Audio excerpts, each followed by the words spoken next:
இறைவார்த்தை கேட்டு இதயத்தில் ஏற்று எந்நாளும் வாழ்ந்து என்றும் பறைசாற்று. இறைவார்த்தை கேட்டு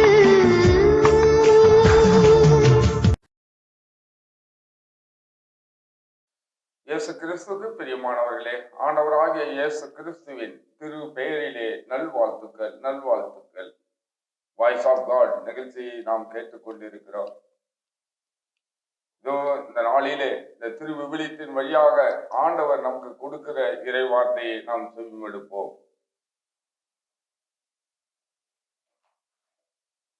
திருப்பாடல்கள் 3வது அதிகாரம் 6வது வசனத்தை ஆண்டவர் காட்டுகிறார். திருப்பாடல் 3வது அதிகாரம் 6வது வசனம். என்னை சூழ்ந்திருக்கும் பல்லாயிரம் பகைவருக்கு நான் அஞ்ச மாட்டேன். என்னை சூழ்ந்திருக்கும் பல்லாயிரம் பகைவருக்கு நான் அஞ்ச மாட்டேன் என்று திருப்பாடல் ஆசிரியர் தாவீது மிக உறுதியாக சொல்கிறார். அதே வார்த்தையை தான் ஆண்டவராகிய கடவுள் தூய ஆவியானவர் இன்று நமக்கு கொடுக்கிற வார்த்தை. நம்மை சூழ்ந்திருக்கிற பகைவர்களுக்கு நான் அஞ்ச மாட்டேன். பல்லாயிரம் பகைவர்களுக்கு நான் அஞ்ச மாட்டேன். ஏன் நாம் அஞ்ச மாட்டேன்? ஏன் நீ அசைக்கப்படுவதில்லை? அசைக்கப்படுவதில்லை என்றால் உறுதியாக வைத்து மற்றவர்களுக்கு நமக்கு ஆசீர்வாதமாக மாற்றுவார். நம்மை சோதனையிலிருந்து விடுதலை செய்வார். பலவிதமான பிரச்சனைகள் வரும் பொழுது நாம் அசைக்கப்படுகிறோம். சில வேளைகளிலே நாம் பயப்படுகிறோம். அந்த வேளையிலே ஆண்டவரை நாம் நோக்கி செல்லுகிற பொழுது நாம் அசைக்கப்படுவதை கண்மலை போல் உறுதியாக நம்மை வைக்க ஆண்டவர் விரும்புகிறார். மத்தேயு நற்செய்தி 7வது அதிகாரம் 24வது வசனத்திலே பார்க்கிறோம்.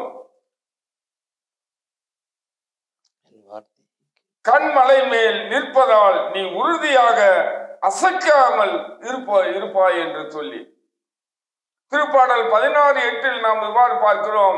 ஆண்டவரை நான் எப்பொழுதும் கண் முன் வைத்திருப்பதால், ஆண்டவரை நான் எப்பொழுதும் கண்மேல் வைத்திருப்பதால் பல பிரச்சனைகள் வரும் பொழுது, பகைவர்கள் என்னை சூழ்ந்திருக்கிற பொழுது ஆண்டவரை நாம் கண் முன் வைத்து அவரையே நாம் நம்பி இருப்பதால் நாம் அசைக்கப்படுவதில்லை. ஒருவேளை நம்முடைய குடும்பத்திலே பலவிதமான பிரச்சனைகள் வரும்பொழுது நாம் சோர்ந்து விடுகிறோம், அங்கலாய்க்கிறோம், என்ன நேரமோ என்று பயப்படுகிறோம். சில வேளைகளில் ஆண்டவரை விட்டு தொலைவில் வேற யாரையோ நம்பி நாம் செல்லுகிறோம். இந்த காலகட்டத்திலே ஆண்டவரை நம்பி இருக்கிற பொழுது ஆண்டவர் நம்மை உறுதியாக கண்மலை மேல் எல்லோருக்கும் ஆசீர்வாதமாக மாற்ற வல்லவராய் இருக்கிறார். திருப்பாடல்கள் 125:1 நாம் பார்க்கிறோம். ஆண்டவர் மீது நம்பிக்கை வைத்துள்ளதால் நாம் அசைக்கப்படுவதில்லை. மக்கள் மீதோ பொருளாதாரத்தின் மீதோ தொழில் மீதோ நாம் நம்பிக்கை வைக்கிற பொழுது நாம் அசைக்கப்படுகிறோம். நாம் கற்பாறையின் மேல் உறுதியாக இருக்கின்ற பொழுது, ஆண்டவராகிய கண்மலை மேல் கற்பாறையின் மேல் உறுதியாக நமது வாழ்க்கையை நாம் கட்டுகிற பொழுது நாம் அசைக்கப்படுவதில்லை. நாம் ஆண்டவரையே நம்பி இருப்பதால் மற்றவர்கள் எனக்கு யார் என்ன செய்ய முடியும்? நான் கர்த்தரையே ஆண்டவராகிய இயேசு கிறிஸ்துவை நம்பி இருப்பதால் எந்த நெருக்கம் வந்தாலும் எந்த சோதனைகள் வந்தாலும் நாம் அசைக்கப்படுவதில்லை. கர்த்தர் எனது பக்கம் இருக்க நான் எதற்கு அஞ்ச வேண்டும்?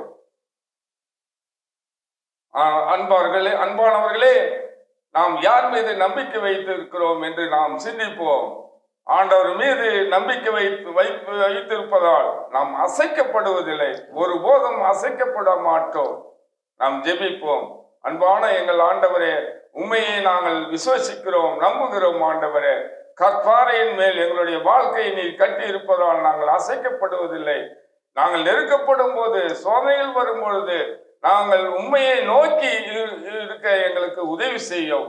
ஜெபிக்கிறோம். எங்களை ஆசீர்வதியும், எங்களை பலப்படுத்தும், எங்களை காத்துக்கொள்ளும். எங்களை அருமை இயேசுவின் அற்புத பெயரிலே ஜெபிக்கிறேன் நல்ல பிதாவே. ஆமேன், ஆமேன், ஆமேன்.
பறைசாற்று இறைவார்த்தை கேட்டு இதயத்தில் ஏற்று